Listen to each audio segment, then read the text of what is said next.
Welcome to the press briefing, the English pre-briefing to my press conference about Austria joining NATO and of course the end of neutrality, this immoral and anti-European concept which Austria still clings on at the second war year. And I'm here in Linz, one of the regional capitals of Austria, from Upper Austria, and I make this press briefing now in English for my English and international audience, and especially also for the enemies of Europe in Russia and Serbia, which are following my activities very closely. So regards from Linz, a beautiful town, and I'm very happy to be here. I will campaign today and the whole 1.5 years, basically since the start of the war, for Austria following Sweden and Finland into NATO. And this is the logical step, or we need more European unity in NATO with our transatlantic alliance. And we have been in a miserable performance in Austria in this now soon 2 years of war. In 3 months it will be 2 years since the outbreak of the full-scale invasion. And of course, we should be all aware of this tragedy and help Ukraine much more. And one of the things Austria could do, joining NATO, sending tanks and ammunition and weapons. We have facilities inherited from the horrible times of the Second World War. We have these abilities, we could give them. We don't do that because we still hide behind the Stalin-imposed neutrality, which was basically his strategy. What he cannot get, he wanted to neutralize. And that's what he did with Austria after his death. His successors did it actually, and Austria had to accept it. But even then, my big hero, the chancellor of that time, Mr. Raab, he was very skeptical about this idea because he said that will be a self-perpetuating kind of a myth, and then one day it will be very difficult to join NATO. And we have reached this moment because unfortunately even his party, the Austrian People's Party, misled by the Chancellor, has ended this debate.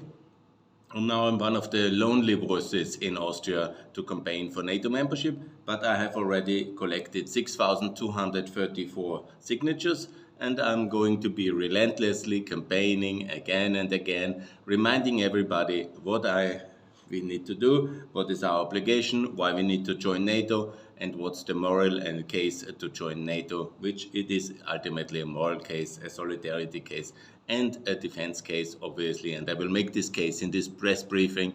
I will start at 10 o'clock with the German version.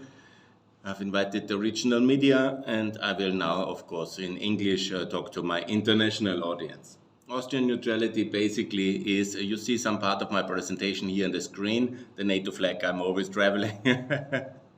And of course we have here this immorality of NATO membership, of neutrality. Also neutrality is immoral, is against European solidarity, and it's irresponsible, and it must be now, of course, ended, absolutely ended. And I made this case also for Kosovo joining NATO, for Bosnia joining NATO, for Ukraine joining NATO, and of course for the European Union to join NATO, and all the member countries, especially Ireland, Malta, and Cyprus. And it's of course completely ridiculous that Austria is joining now with Ireland and with Malta in a kind of neutral axis of neutrals, immoral neutrals in the European Union. That must be completely rejected, and that's what I'm doing. I'm rejecting this. And the Irish pro-Russian opposition, the Sinn Féin, wanted to put Irish neutrality in the constitution. And of course, Russia is losing if any country joins NATO. They have lost Finland, they have lost Sweden. They are, of course, doing everything to stop Sweden via their proxy, the Russian proxy Hungary. And we are in this situation still with the Swedish application. But of course, I'm optimistic that they will join very soon. And the Washington summit will be a triumph of NATO in terms of enlargement. I hope so. There will be also wisdom coming back to the United States, because this trickle-down kind of weapons theory of Jack Sullivan is, of course, leading to a stalemate in the Eastern Front, and that's, of course, a disaster, and that is something which is the result of the lack of weapons supply and of the lack of serious support for Ukraine. And then, of course, we have also a lack of commitment by the Americans towards NATO membership. And yes, Kissinger was always against that. At least in the recent weeks, at the end of his life, he is somehow accustomed to the reality. And of course, we need NATO membership. And I've made the case many times in Ukraine and here that with NATO membership of free Ukraine in 2018, 19, 20, we could have avoided this terrible war. And it would have been well worth to do the effort, because it's very costly, terrible war in terms of finances and human suffering. Or even for the Russian attackers and the Russian people, 300,000 soldiers confirmed. That is an enormous number for 2 years of war. And of course, there's many more lost also on the Ukrainian side and many others, and the huge cost for our economic system. Of course, ultimately there's no doubt on the outcome, because we will definitely win. We always won and we will always win. We are the West, the free world, the market democracies, and they have always won and they will always win, because they have basically the legitimacy and also the endorsement of the people, and that's the decisive factor. Yeah, Austria is not fully part of the West because of this post-war occupation regime and then this offer of unity, and we were the only ones where the Russians have ultimately left, and that was good at that time. And don't criticize too much the decisions of 55 because it's anyhow a long time ago. But in 95 we should have also added NATO. And by the way, the Austrian People's Party, which I was a junior activist for, was very much in favor of NATO back then, but then in the 2000s we shifted east, or the party shifted east. I stayed with the West, that's for sure, and I will always stay with the West. Yeah, that's why I have brought this broader initiative. It's called the Westwende, the turn to the West, and that's of course the NATO membership of Austria. It's of course the opening of our labor market directly towards all EU candidate countries permanently. Ukraine has now always limited due to this war, but the Balkans don't have it, and we should open our labor market permanently. And when the Austrians call for gradual EU integration of the Western Balkans, yes, let's start with the labor market.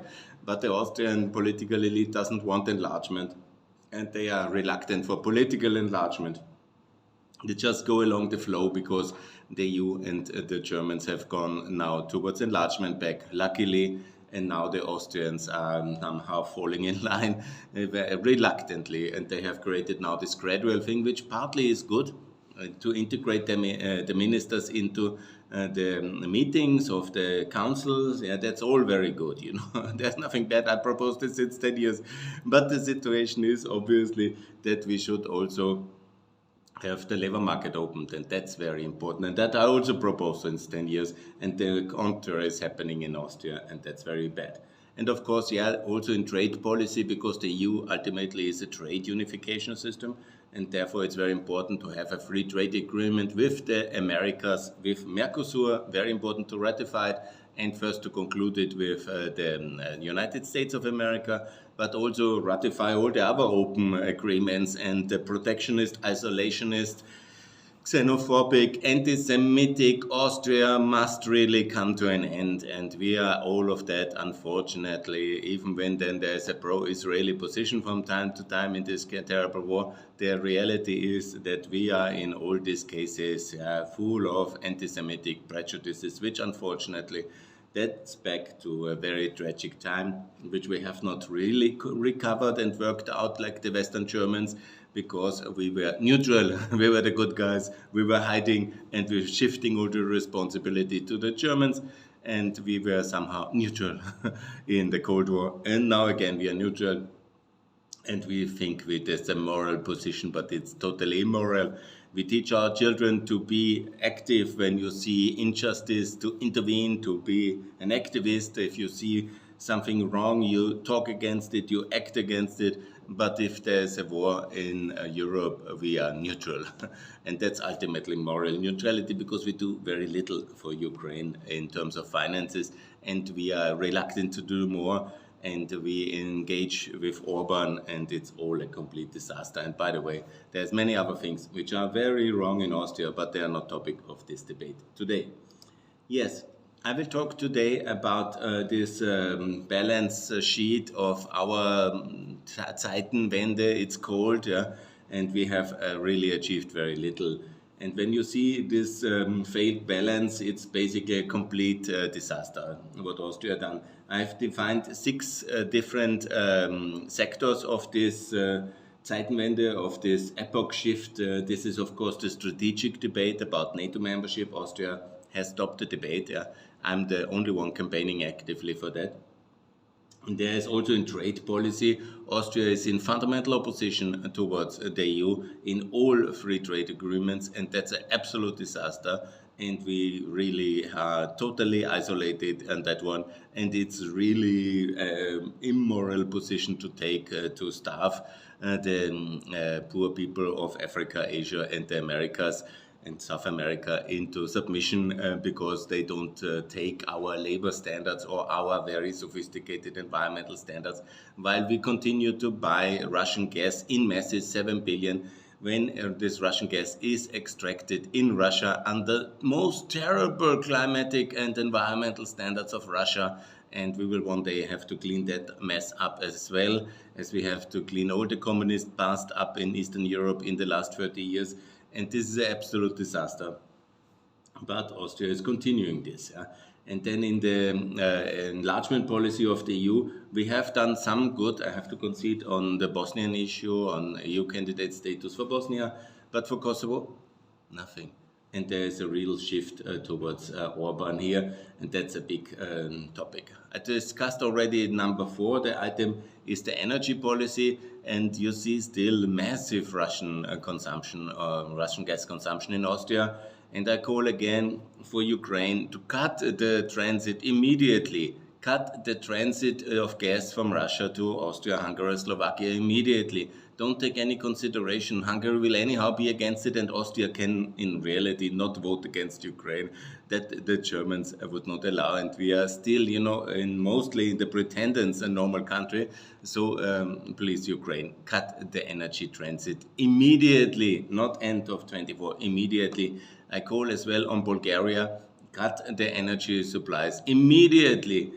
And so this is the only issue Austria will understand also in terms of the Schengen entry of Romania, Bulgaria.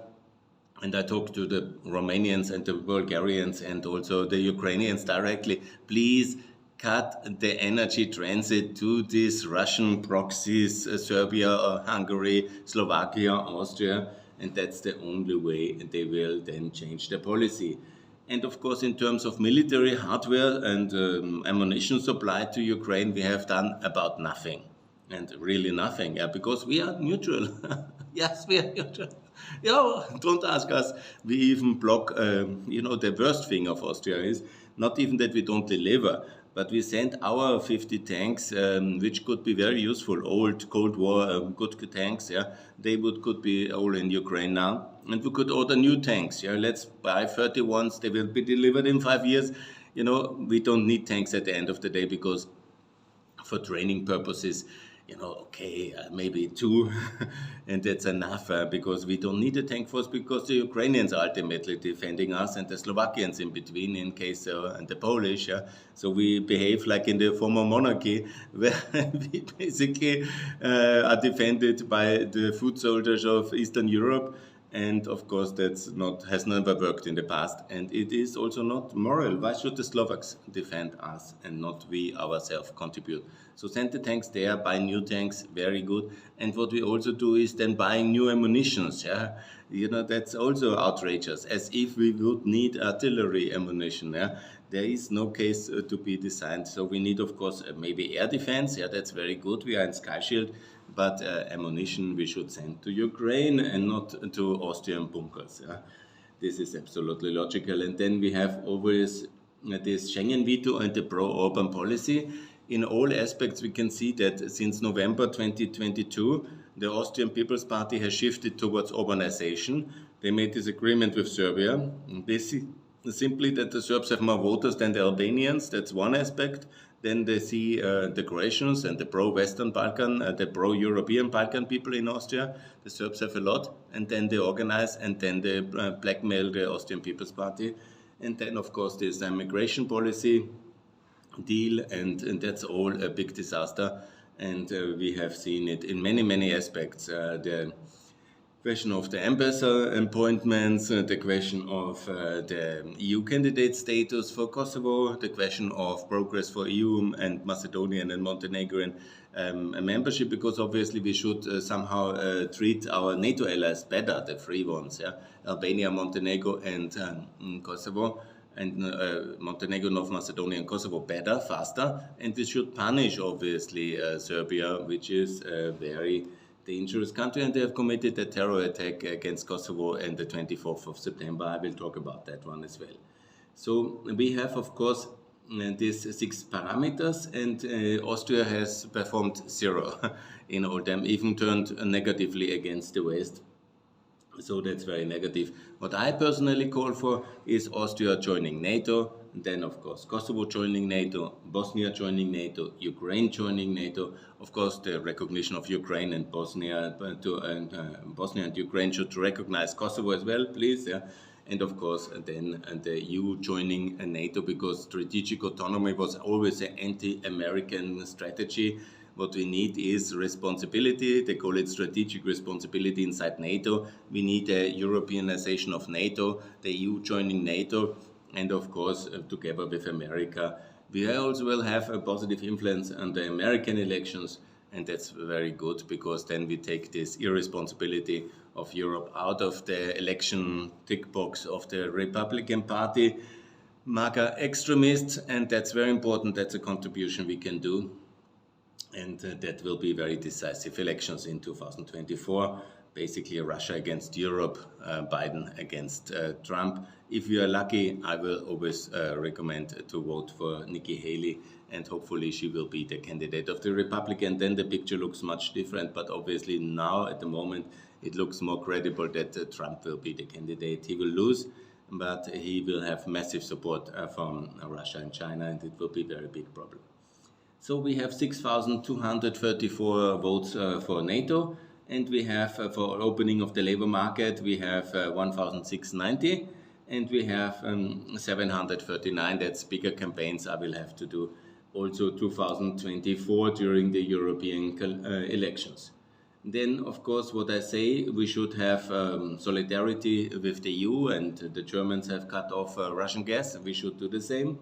And then my goal is here at this press conference for the 4 main parties, the Greens and the Austrian People's Party, the Social Democrats, and of course the Liberals, NEOS, and to vote against neutrality on the 6th of December, very soon now, and then to pave the way for NATO membership, because legally it is a very easy thing to do. We basically simply have a 2/3 majority to end the neutrality in the parliament, and therefore it's gone. And that should be the road towards NATO membership, and all EU members should join, of course, NATO. And this is very important for Ireland, for Ukraine, for Moldova, for Bosnia, for Malta, for Kosovo, as neutrality is immoral and irresponsible. And of course, neutral Ireland and neutral Austria should be isolated in the EU and not form an axis of evil against the NATO allies. Yeah, I had some good media success. Since I was last year in Linz, I have really developed my social media profile enormously. My campaigns have internationally received some recognition, with 54,000 followers now on Twitter. That's quite good for Austria. You know, it's not a million number for like in the US the activists have, but 54,000 is quite a good number. I have more than one of our opposition leaders, and the others are reaching towards between 80,000. So I'm confident I will catch up. And I was recently as well about neutrality in the Salzburger Nachrichten. That was very good. And I have also had the big thing in the Austrian National Day. It's, of course, the Neutrality Day on the 26th of October. And I was honored to not really be invited, but every citizen is invited. It's a public event on the 26th at our main square, the so-called Hero Square, the Heldenplatz, which has all this historic ballast of this place. And then there was also the swearing in of the new soldiers, and I took my NATO flag to the square and I put it like this. And as I'm a tall guy, it was right in front of the governmental Tribune, and the Vice Chancellor, he almost fell from the chair. The European affairs ministers have somehow talked to each other what to do to get this rid, and I had some media coverage for that one. It was a very, very good stunt, and I like it. I'm not a climate activist and I'm putting myself on the streets, but this one was really, I think, a good success, and I celebrated, and it was a very nice thing. But in Austria, honestly, it's difficult to get media recognition for for my NATO campaign. I have shifted many of my activities towards the fight against Russia and, of course, to intervene against Serb aggression in the Balkans, which I warn will be coming fully. And they have now tested the water on the 24th of September with the Banska attack. And I will also warn everybody that Bosnia might be next, actually will be next, before the 9th of January 2024. There will be military escalation in Bosnia, and this is very dangerous, and that's why I have called for NATO membership for Bosnia and Kosovo, and I called for immediately bombing Banja Luka, the regional capital of the so-called Republika Srpska, and of course Belgrade in case of war. This is immediately important. And Dodik, the president of Republika Srpska, and also Vučić, the president of Serbia, have both noted my calls on Twitter. And Mr. Vučić mentioned me on the 24th of September, directly in his national televised press briefing. It's one of the worst internationals. And then Mr. Dodik also mentioned why I want to target his government building in Banja Luka in case of war. I always say in case of war, so not to actively, preemptively strike Banja Luka or Belgrade, but in the case they start the war against Kosovo and they start the war of secession in Bosnia. We must strike much faster than in 1999, and we must strike fully and hard and fast in order to deter such a war and to stop it if it breaks out fast. And you know, there was also some recognition in the Russian media. I was in one of the main TV shows. That was, of course, very, very interesting. It was negatively, obviously, but they featured me 1 hour with 8 analysts, actually, and one moderator. They have made 1 hour of nationally broadcasted evening TV, primetime TV on Günther Fehlinger.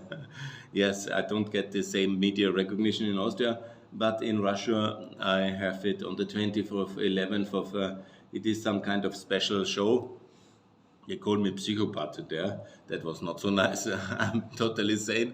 I'm just for NATO, and I'm for deterrence, and I'm for unity of Europe, and I'm for victory of Ukraine, and for the freedom and integration of Kosovo and of Bosnia, countries we have basically helped to liberate and to establish and to develop, and now it's time to integrate them. So this was some international media recognition which I wanted to share. And also I will continue here a little bit with my press briefing, also to remind everybody that I had several cases of media appearances in the Austrian media. This was very, very good. What we need actually to do is to have a big debt package. I said no, now they do 50 billion and it's not, but I have called already 1 year ago, 1.5 years ago, the cost of this crisis and the war and the economic consequences will be 3 times that much. No, 3 times. It will be 1.5 trillion. And anyhow, when you calculate the various debt relief measures and economic softening packages from Germany downwards, everybody, we are coming anyhow close to that one. But it would have been much better to finance that European-wide, but there was ideological resistance, and now we have another 15 billion for Ukraine, which is always this piecemeal approach, was of course resulting to a stalemate. Ukraine needs much more money to win this war, Ukraine needs much more weapons, and it's absolutely logical.